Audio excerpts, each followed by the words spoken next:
Hello दोस्तों, welcome back. रोशन की class में एक बार फिर से आप सभी का बहुत बहुत स्वागत है। आज की पाठ्य योजना संख्या है 20। उसके बाद आप देख सकते हैं आपको विद्यालय का नाम लिखना होता है, कक्षा लिखना है, वर्ग लिखना है, विषय, उप विषय, कालांश, अवधि और दिनांक। तो विद्यालय के नाम में आपको उस विद्यालय का नाम लिखना है जिस विद्यालय में आप पाठ्य योजना पढ़ाने के लिए जाएंगे। आज की हमारी जो पाठ्य योजना है वो कक्षा 8 के लिए है। वर्ग है अ, विषय है विज्ञान का, उप विषय है जीव विज्ञान, कालांश है द्वितीय, अवधि है 40 मिनट की और दिनांक आपको उस दिन की डेट डालनी होती है यहाँ पे जिस दिन आप विद्यालय में पाठ्य योजना पढ़ाने के लिए जाएंगे। उसके बाद हम चलते हैं अपने प्रकरण के ऊपर, यानी कि टॉपिक। हमारा आज का टॉपिक है कोशिका, जिसको हम इंग्लिश में सेल कहते हैं। उसके देख सकते हैं हमारा सामान्य उद्देश्य है। यहाँ पे सामान्य उद्देश्य जैसा कि मैं पहले ही बता चुका हूँ, विषय और उप विषय को पढ़ाने से यानी कि विज्ञान और जीव विज्ञान को पढ़ाने से बच्चों में किन किन चीजों का डेवलपमेंट यानी विकास होगा। तो यहाँ पे देख सकते हैं सामान्य उद्देश्य में यहाँ पे 5 पॉइंट लिखा गया है। आप मिनिमम 3 से 4 पॉइंट भी लिख सकते हैं और मैक्सिमम 8 से 10 पॉइंट भी लिखा जा सकता है सामान्य उद्देश्य में। पहला पॉइंट है छात्रों में चिंतन व तर्क शक्ति का विकास करना। दूसरा पॉइंट है छात्रों में जीव विज्ञान की उपयोगिता का ज्ञान प्रदान करना। तीसरा पॉइंट है छात्रों का विज्ञान विषय में रुचि उत्पन्न करना। चौथा पॉइंट है छात्रों में वैज्ञानिक दृष्टिकोण का विकास करना। पांचवा पॉइंट है छात्रों में प्रायोगिक कार्यों के प्रति रुचि उत्पन्न करना। तो ये था सामान्य उद्देश्य। एक बार फिर से आप देख लीजिए। सामान्य उद्देश्य के बाद हम चलते हैं अपने विशिष्ट उद्देश्य की तरफ। यहाँ पे देख सकते हैं विशिष्ट उद्देश्य में आपको सबसे पहले विशिष्ट उद्देश्य नाम का यहाँ पे हेडिंग लिखना है। उसके बाद आपको अपने जो आपका प्रकरण है यानी कि टॉपिक कोशिका, उसको पढ़ाने से बच्चों में किन किन चीजों का ज्ञान विकास होगा, किन किन चीजों का, उसके बारे में यहाँ पे पॉइंट लिखना होता है। यहाँ पे देख लीजिए, पहला पॉइंट है छात्र कोशिका का प्रत्यास्मरण कर सकेंगे। दूसरा पॉइंट है छात्र कोशिका की व्याख्या कर सकेंगे। तीसरा पॉइंट है छात्र पादप व जंतु कोशिका में अंतर कर सकेंगे। चौथा पॉइंट है छात्र कोशिका से संबंधित ज्ञान का विश्लेषण कर सकेंगे। और पांचवा पॉइंट है छात्र कोशिका से संबंधित ज्ञान में कुशलता अर्जित कर सकेंगे। विशिष्ट उद्देश्य में भी आप मिनिमम 2 से 3 पॉइंट लिख सकते हैं और मैक्सिमम इसमें भी 5 से 6 पॉइंट लिखा जा सकता है। उसके बाद विशिष्ट उद्देश्य के बाद हम देखते हैं अपना शिक्षण सहायक सामग्री। शिक्षण सहायक सामग्री में आप देख सकते हैं यहाँ पे लपेट, श्यामपट्ट, चौक, डस्टर, संकेतक एवं समस्त कक्षा उपयोगी शिक्षण सहायक सामग्री यहाँ पे इस तरीके से लिखना है। उसके बाद पूर्व ज्ञान लिखना है हेडिंग। पूर्व ज्ञान में आपको लिखना है छात्र कोशिका से संबंधित पूर्व जानकारी रखते हैं। ये था शिक्षण सहायक सामग्री और पूर्व ज्ञान। इसके बाद हम चलते हैं अपने लेसन प्लान के सबसे इंपॉर्टेंट पॉइंट कहा जाता है जो प्रस्तावना प्रश्न। उसके ऊपर प्रस्तावना प्रश्न में सबसे ऊपर आपको इस तरीके से हेडिंग डालनी है, प्रस्तावना।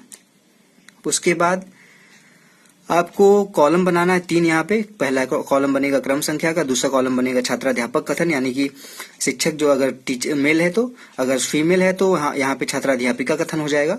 उसके बाद छात्र छात्रा क्रिया हो जाएगा तीसरा यहाँ पे कॉलम। यहाँ पे मिनिमम आपको 2 से 3 प्रश्न पूछने होते हैं और मैक्सिमम 4 से 5 प्रश्न भी आप यहाँ पे पूछ सकते हैं अपना प्रकरण निकलवाने के लिए। इसमें आपको बच्चों से इस तरीके के प्रश्न पूछने हैं जिससे बच्चे अपने पूर्व ज्ञान का यूज करके आपके प्रश्नों का उत्तर दे सकें।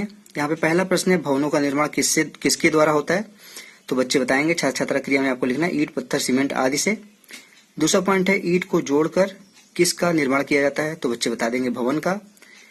तीसरा यहाँ पे प्रश्न पूछिए बच्चों से, जिस प्रकार भवनों का निर्माण ईंटों से होता है उसी प्रकार शरीर का निर्माण किससे होता है। तो बच्चे यहाँ पे बताएंगे कोशिकाओं से।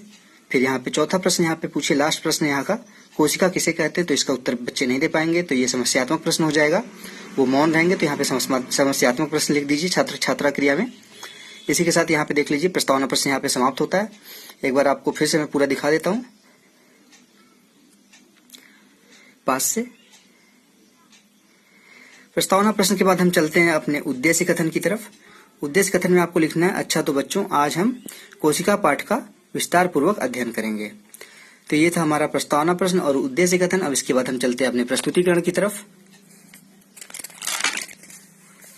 यहाँ पे देख लीजिए आपको प्रस्तुतिकरण इस तरीके से हेडिंग लिखना है। उसके बाद प्रस्तुतिकरण में आपको इतने 5 कॉलम मिनिमम बनाने होते हैं। जैसे यहाँ पे देख लीजिए शिक्षण बिंदु, छात्राध्यापक कथन, छात्र छात्रा क्रिया, शिक्षण विधियां और लास्ट में श्यामपट्ट कार्य। जैसे 5 कॉलम रहता है तो इसमें थोड़ा सा कंटेंट ज्यादा रहता है, तो इसको ऐसे पेज पे बनाइए जो बीच का पेज हो, जिससे दोनों पेज मिला के आप एक प्रस्तुतिकरण पूरा बना सके। एक बार मैं पूरा देख लीजिए, दूर से दिखा देता हूँ। उसके बाद दिखा देता हूँ मैं पास से। शिक्षण बिंदु में वो पॉइंट लिखने होते हैं जिसकी व्याख्या छात्राध्यापक कथन में किया जाता है। तो यहाँ पे पहला पॉइंट है कोशिका की खोज। यहाँ पे विकासात्मक प्रश्न पूछ लीजिए बच्चों से कि उनको कितनी नॉलेज है इस संबंध में। यहाँ पे पहला प्रश्न पूछे, सूक्ष्म वस्तुओं को किस यंत्र से देखा जाता है। तो छात्र छात्रा क्रिया में बच्चे बताएंगे सूक्ष्मदर्शी से। दूसरा प्रश्न यहाँ पे पूछे सूक्ष्मदर्शी की सहायता से रॉबर्ट हुक ने किसकी खोज की थी, तो बच्चे बता देंगे कोशिका की खोज की थी। तीसरा प्रश्न यहाँ पे पूछे कोशिका की खोज किस प्रकार की गई थी, तो इसका उत्तर नहीं दे पाएंगे, तो यहाँ पे छात्र छात्रा क्रिया में लिखना है आपको समस्यात्मक। और शिक्षण विधि में यहाँ पे लिखना है प्रश्नीकरण विधि, क्योंकि ये प्रश्न उत्तर पूछ रहे थे आप, तो यहाँ पे प्रश्नीकरण विधि इसको कहते हैं। और लास्ट में श्यामपट्ट कार्य पे आपको सबसे पहले अपने प्रकरण लिखना है कोशिका। उसके बाद जब आप 3 प्रश्न में यहाँ पे विकासात्मक प्रश्न पूछ लेंगे तो उसके बाद छात्राध्यापक कथन लिखिए इस तरीके से। रॉबर्ट हुक ने 1665 ईस्वी में कार के स्लाइड का सामान्य आवर्धक यंत्र की सहायता से अध्ययन किया। उन्होंने कार के स्लाइड ली और उसका सूक्ष्मदर्शी यंत्र की सहायता से अध्ययन किया। छात्र छात्रा क्रिया में लिखना है आपको, छात्र छात्रा ध्यानपूर्वक सुनेंगे। ये व्याख्यान विधि थी तो व्याख्यान विधि लिख दीजिए। उसके बाद श्यामपट्ट कार्य पे यहाँ पे देखिए लिख दीजिए जो आपने पढ़ाया अभी, सजीवों की जीवित कोशिका को संवर्धित सूक्ष्मदर्शी यंत्र की खोज के बाद ही देखा जा सका। उसके बाद अगला पॉइंट यहाँ पे शिक्षण बिंदु में लिखना है आपको कोशिकाओं की संख्या। यहाँ पे 3 प्रश्न ऊपर पूछ लिए थे अपने पहले पॉइंट में, तो चौथा प्रश्न यहाँ पे पूछे बच्चों से, लाखों जीव कहाँ निवास करते हैं, तो छात्र छात्रा क्रिया में बच्चे बताएंगे पृथ्वी पर। यहाँ पे 5वां प्रश्न पूछिए बच्चों से, पृथ्वी पर जीवों के अंगों की आकृति साइज में क्या होता है, तो बच्चे बताएंगे भिन्न भिन्न होती हैं। और छठा प्रश्न यहाँ पे पूछिए कोशिकाओं की संख्या क्या है, तो बच्चे इसका उत्तर नहीं दे पाएंगे, तो ये समस्यात्मक हो जाएगा। ये भी प्रश्नीकरण विधि थी, तो शिक्षण विधियों में यहाँ पे प्रश्नीकरण विधि लिख दीजिए। उसके बाद छात्राध्यापक कथन में आप लिखिए, छात्रों कोशिकाओं के विभिन्न समूह अनेक प्रकार के कार्य करते हैं। वह जीव जिनका शरीर एक से अधिक कोशिकाओं से बनता है वो बहुकोशिकी कहलाते हैं। निषेचित अंडा गुणन करता है तथा वृद्धि एवं परिवर्धन के साथ कोशिकाओं की संख्या बढ़ती जाती है। छात्र छात्रा क्रिया में आपको लिखना है, छात्र छात्रा ध्यानपूर्वक सुनेंगे। ये व्याख्यान विधि थी तो यहाँ पे व्याख्यान विधि लिख दीजिए। और लास्ट में श्यामपट्ट कार्य पे लिखना है आपको, बहुकोशिकीय जीवों में यह सभी कार्य विशिष्ट कोशिकाओं के समूह द्वारा किया जाता है। एक बार फिर से मैं पूरा दिखा देता हूँ आपको। मेन होता है छात्राध्यापक कथन, क्योंकि इसमें सबसे ज्यादा कंटेंट होते हैं, तो इसको एक बार फिर से मैं दिखा देता हूँ आपको। वीडियो को रोक के भी आप देख सकते हैं, इसको आराम से दिख जाएगा, क्योंकि मैं अपने मोबाइल को अपने हाथों में पकड़ के रिकॉर्ड करता हूँ, थोड़ा बहुत हिलता है इधर उधर, तो इसको आप समझिएगा। अब इसके बाद चलते हैं अपने पूर्व यहाँ पे पुनरावृत्ति के प्रश्न पे। पुनरावृत्ति के प्रश्न में आप देखेंगे पुनरावृत्ति का प्रश्न और मूल्यांकन का प्रश्न दोनों में प्रश्नों की संख्या सेम होती है, प्रश्नों के जो कैटेगरी लेवल होता है कठिनाई का वो भी समान होता है। तो यहाँ पे 2 हेडिंग के अंतर्गत क्यों लिखा जाता है इन प्रश्नों को, एक यहाँ पे हेडिंग आता है पुनरावृत्ति का, दूसरा आता है मूल्यांकन का। काफी लोगों को इसमें कंफ्यूजन होता है, तो मैं आप लोगों के लिए बता दूं, पुनरावृत्ति का जो प्रश्न होता है वो बच्चों के लिए होता है और मूल्यांकन का प्रश्न जो होता है वो शिक्षक के लिए होता है। पुनरावृत्ति का प्रश्न बच्चों को बीच बीच में पूछ ले, छात्राध्यापक बच्चों से बीच बीच में पूछ लेता है कि उनका ध्यान इधर उधर न भटके। 40 मिनट की क्लास में उनका ध्यान इधर उधर भटकने लगता है, तो बीच बीच में उनसे बच्चों से प्रश्न पूछा जाता है कि उनका ध्यान पढ़ाई की तरफ लगा रहे।